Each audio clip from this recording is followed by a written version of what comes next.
दादा रामाशंकर जी महाराज की, संत कालूराम जी और रामाशंकर दास जी की तपोध भूमि पर राजकीय सामुदायिक स्वास्थ्य केंद्र पर नवीन भवन के शिलान्यास कार्यक्रम में हम सबके बीच उपस्थित हम सबके मार्गदर्शक पार्टी में पूरा जीवन जिन्होंने समर्पित किया, और मैं वैसे तो बहुत लोगों के आशीर्वाद के कारण हूं, लेकिन जिनका विशेष आशीर्वाद मेरे ऊपर रहा, जिनके कारण मैं आज इस मंच पर हूं, ऐसे हमारे आदरणीय मार्गदर्शक आदरणीय राजेंद्र गहलोत जी, हमारे प्रधान आदरणीय बहन कमला जी चौहान, जैतारण के प्रधान मेघाराम जी सोलंकी, उप प्रधान भाई पशुपति सिंह जी, और हमारी महिला मोर्चा की अध्यक्ष बहन श्रीमती मिश्रा जी और मंजू मिश्रा जी हैं, और पंचायत समिति के सदस्य जो पहली बार हमारे किसी मंच सार्वजनिक कार्यक्रम में पधारी हैं। इतने दिन इन्होंने हमारे भाई फतराज को आगे किया, लेकिन आज फतराज हमने पीछे किया। ऐसी हमारी बहन इंदिरा दत्ती जी, प्रधान साहब, हमारे प्रधान, हमारे नौजवान साथी सरपंच भाई महेंद्र जी चौहान, हमारे बाबरा मंडल के अध्यक्ष भाई देवेंद्र सिंह जी, बर मंडल के हमारे साथी मंडलाध्यक्ष और गैलेंट्री अवार्ड के विजेता भाई मोहन सिंह कमांडो साहब, पंचायत समिति के सदस्य प्रतिनिधि ऊर्जावान साथी भाई परमेश्वर सिंह जी सीरमा, और उपखंड अधिकारी जी भाई पूर्ण जी, और बीडीओ साहब, तहसीलदार साहब, और सरपंचगण भाई कालू जी, केसर सिंह जी, और शैतान जी, श्रवण जी, उप सरपंच साहब तेजराज जी, भगवंत गिर जी, और हमारे अभी भी नए नियुक्त जिला शिक्षा अधिकारी गुप्ता जी, भाई रोहित जी गुजर, बेणोराम जी, पाचूलाल जी, रामनाथ जी, और श्रीराम जी, बद्री लक्ष्कार साहब, फतेहराज जी, राजू भाई मेवाड़ा, हनुमान जी, बाबूलाल जी गुजर, मनोहर जी, मोतीलाल जी, भगवती मिश्रा जी, सोहन जी, और छगनलाल जी कीर साहब, दोनों ही हमारे सीबीओ, और उपस्थित सभी बिहारलाल जी राजपुरी साहब, वकील साहब से लेकर भाई दीपेंद्र गुजर, और इस कार्यक्रम के आखिरी पंक्ति में विराजे हुए सभी इस बर के और बर के आसपास से पधारे हुए नौजवान साथी, बड़े बुजुर्गों, मैं सबसे पहले क्षमा प्रार्थी हूं दो बातों के कारण। एक तो इस बात के लिए कि अभी मैं 2 घंटे लेट आया हूं, जो 4:30 बजे का समय था, मैं थोड़ा लेट हो गया, और दूसरा भी जैन समाज का पवित्र पर्व पर्युषण पर्व भी चलता है। इस जैन समाज के पवित्र पर्युषण पर्व में हम लोग भी पूरे साल भर में जो हमने हमारे कर्म, वचन, मन, वाणी से अगर कोई किसी को तकलीफ होती है तो हम क्षमा याचना करते हैं। तो आज मेरे देरी से आने के कारण जो आप लोगों को तकलीफ हुई है, उसके लिए मैं क्षमा प्रार्थी हूं। हमारे सभी पत्रकार साथी और हमारे बहुत ही जुझारू नेता भाई प्रभुराम जी चौहान, जो आज पैंट ऊपर करके खड़े हैं, ऐसा लगता है कि सीधा खेत से ही लौटे, और बाकी सभी हमारे भाई पूर्ण जी पंचायत समिति के मेंबर हैं, भाई श्रवण सिंह जी जो हमारी पंचायत समिति के प्रतिनिधि हैं, और उपस्थित मानव, मैं देखो भाई आज इस मंच पर हूं। इस मंच पर मैं संत कालूराम जी महाराज के, रामाशंकर दास जी के आशीर्वाद से और आप लोगों के आशीर्वाद के कारण हूं। मुझे यहां तक पहुंचाने वाले सब आप लोग हैं, और मैं सिर्फ आप लोगों के आशीर्वाद के कारण हूं।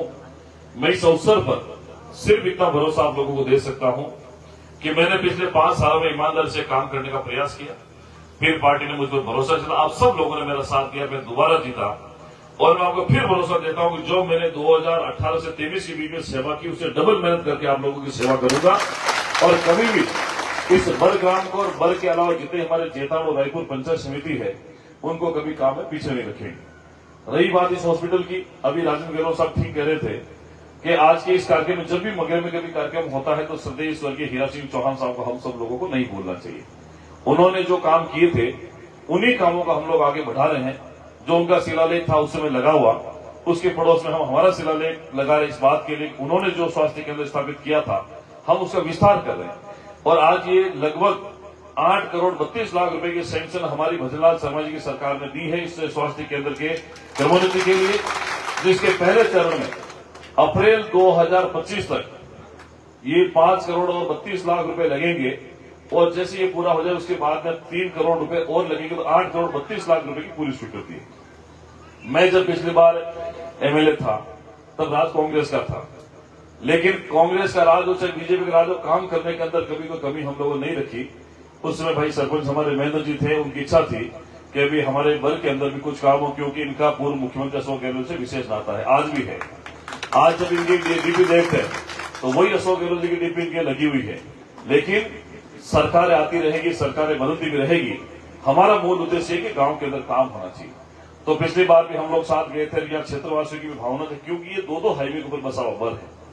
आज मैंने मेहनत करके, पिछली बार भी जब हम एक बार गए थे साथ महेंद्र जी और हम, और यहाँ बर का भी डेलीगेशन साथ चला था, तो हमने मुख्यमंत्री से निवेदन किया था कि हमारे यहाँ सीएससी जो पीएससी है इसको कन्वर्ट करना आवश्यक है।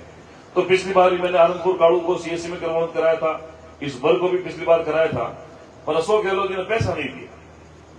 वो पैसा तो हमारी सरकार ने, भजनलाल शर्मा जी की सरकार ने दिया। तो बजाओ भजनलाल जी के लिए जोरदार ताली एक बार। ये जो 8.5 करोड़ रुपए है हमारी सरकार ने दिए। इसके अलावा स्वास्थ्य सेवाओं में अभी हमने 20 करोड़ और 49 लाख रुपए जैतान की 16 में से 13 पीएससी के लिए दिए।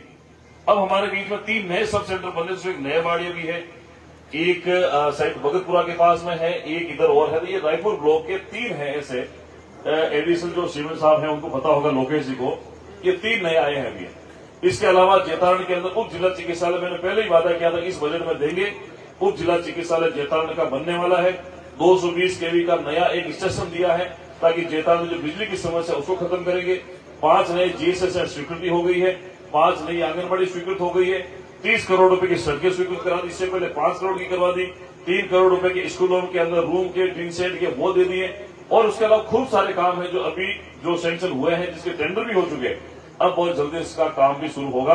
और इस हॉस्पिटल के निमित्त आपको निवेदन करना हो कि ये 30 अप्रैल तक इसकी डेडलाइन है कि इस हॉस्पिटल को बनाकर कंप्लीट करना है। बना दोगे? ये ठेकेदार साहब है, सब आप लोगों की देख रेख के अंदर होगा। और ये तो कह रहे हैं 6 महीने में बना दूंगा। भाई देखो, बजरी ज्यादा नहीं चलेगी, सीमेंट पूरी चलेगी इसमें, सरिये पूरे चलेंगे, ध्यान रख लेना, नहीं तो फिर पैसा नहीं मिलेगा और ये 5.5 करोड़ में अटक जाएंगे। लेकिन मुझे पूरा भरोसा, ये अच्छे ठेकेदार जी भी हैं और काफी दिन से इनकी इच्छा थी कि मैं जल्दी से काम शुरू करूं, क्योंकि सरकारी प्रक्रिया ऐसी होती है जिसमें समय पर पूरा करना आवश्यक होता, नहीं तो पेनल्टी लग जाती है। और पेनल्टी जब लाखों में लगती है तो इनका जो कमाई वाला है वो हिस्सा चला जाता है। हम नुकसान नहीं करेंगे। आपसे इतना ही रिक्वेस्ट है कि बारिश के अंदर थोड़ा ध्यान रख के सावधानी से काम करें और समय पर, समय के बाद नहीं, समय से पहले कहते हैं कि समय पर इस हॉस्पिटल को बढ़िया सा बना दो, ताकि फिर जब हम उद्घाटन करेंगे तब हो सकता है उसे मुख्यमंत्री जी के हाथों करवा दे, चिकित्सा मंत्री जी के हाथों करवा दे। जल्दी करना, उसके बाद में 3 करोड़ रुपए और इस हॉस्पिटल को मिलेंगे और एक शानदार भवन इस परिसर के अंदर बनेगा। काम के मामले में इतना भरोसा आपको दे सकता हूं कि आने वाले समय में बर को और इस जगह पे पशु चिकित्सालय वो छोटी बात है। मैं और कुछ बड़ा देने वाला हूं बर के आसपास में से रायपुर पंचायत समिति को, तो आप लोग चिंता नहीं करें, बहुत कुछ मिलने वाला है। ये भजनलाल शर्मा जी की सरकार है जो जन कल्याण के लिए है। और मेरे पास में जो जिम्मेदारी है, मैं आपको और निवेदन करता हूं कि समाज कल्याण विभाग की मेरे पास में जिम्मेदारी है। इस जिम्मेदारी के नाते कोई भी गरीब आदमी, पीड़ित आदमी है जिसको हमारे विभाग की आवश्यकता लगती है, तो तुरंत हमारे अधिकारियों से संपर्क करें, हमारे विभाग से संपर्क करें, ताकि उनको हम लोग एक सामाजिक जीवन अच्छे तरीके से दे सके। अभी थोड़े दिनों में हम लोग पूरी रायपुर पंचायत समिति में हमारे के फाउंडेशन हमने शुरू किया है, उसके माध्यम से निःशुल्क मेडिकल कैंप हम लोग लगा रहे हैं। उस निःशुल्क मेडिकल कैंप के अंदर डॉक्टर आएगा, जांचें होगी, दवाएं देंगे और समय समय पर भी सार संभाल करेंगे। क्योंकि हमारे सरकार ने भी निर्णय लिया है, हेल्थ कार्ड का एक सिस्टम किया है। प्रत्येक व्यक्ति की हेल्थ जांच होगी, उसका हेल्थ कार्ड बनेगा और उसकी पूरी जो बॉडी की जो जांच है, रिपोर्ट उस कार्ड के अंदर होगी। जैसे हम लोग ड्राइविंग लाइसेंस बनाते हैं, उसमें सारी चीज आती है। बैंक का एटीएम लेते हैं, बैंक का खाता आता है, वैसे हमारे शरीर का जो हेल्थ रिकॉर्ड है उस कार्ड के अंदर आएगा। आज प्रधानमंत्री मोदी को धन्यवाद है कि जिन्होंने हमारी पूर्ववर्ती सरकार के समय जो निःशुल्क दवा योजना चलती थी भामाशाह की, उसको आयुष्मान योजना के अंदर बना। और मैं आपको दावे के साथ में कह सकता हूं, विश्व की पहली ऐसी हेल्थ योजना है जिसके माध्यम से करोड़ों लोगों को 5 लाख रुपए तक इलाज मुफ्त मिलता है। 5 लाख रुपए तक इलाज मुफ्त मिलता पूरे देश के अंदर। अब आप समझो 140 करोड़ लोगों के स्वास्थ्य की चिंता करने का काम नरेंद्र मोदी जी करते हैं और हमारी सरकार उसको आगे बढ़ाते हुए हमने भी कहा कि पिछली सरकार ने जो 25 लाख रुपए तक का इलाज मुफ्त किया था, हम भी करेंगे। लेकिन मैं एक बात आपके सामने रखना चाहता हूं कि पिछली सरकार के समय एक भी व्यक्ति को 25 लाख रुपए का इलाज नहीं मिला। चाहे आप आरटीआई लगा के देख लेना एक बार। 15 लाख, 10 से 15 लाख तक कोई गिने चुने लोग थे जिनको इसका लाभ मिला था। ये 5 लाख तक की राशि है। हम चाहते हैं कि सबको मिले, इसका इलाज लोगों तक पहुंचे और गरीब आदमी कोई भी इलाज के अभाव में दम नहीं तोड़ी। हमारी सरकार की मंशा है, हमारी सरकार की संकल्प है, प्रतिबद्धता है, उसको हम लोग पूरा करेंगे।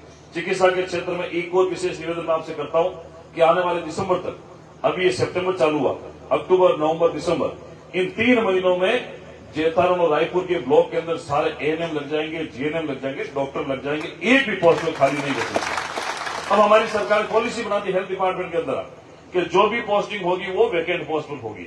अब सिफारिश से नहीं, पॉलिसी बना दी हमने कि एक स्क्रीन आएगी, स्क्रीन पे काउंसलिंग होगी, काउंसलिंग में जो ओपन है ये जो वैकेंट पोस्ट है उसको आपके पास जानकारी आएगी, उसमें आप लोग क्लिक करें, वो आपको स्थान मिलेगा। नहीं तो जो वैकेंट पोस्ट उसको मिलेगा। आज सब लोग शहर में रहना चाहते, गांव में कोई नहीं आना चाहते, तो शहर के अलावा गांव के अंदर भी डॉक्टर्स लगे, मेडिकल स्टाफ लगे, इसलिए सरकार ने पॉलिसी बनाई है। Policy centre, PSC